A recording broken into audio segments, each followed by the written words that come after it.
You ask Tiger to calculate. This deals with linear inequalities with one unknown. The final result is x equal or greater than 37/4 equal or greater than 91/4.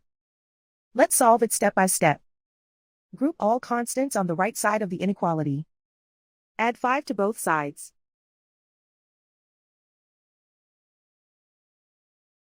Simplify the arithmetic.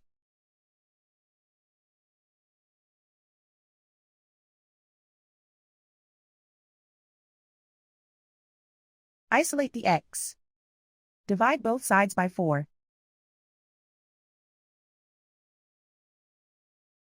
Simplify the fraction.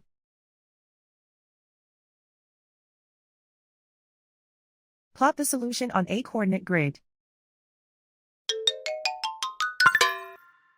And so the final result is x equal or greater than 37/4 equal or greater than 91/4.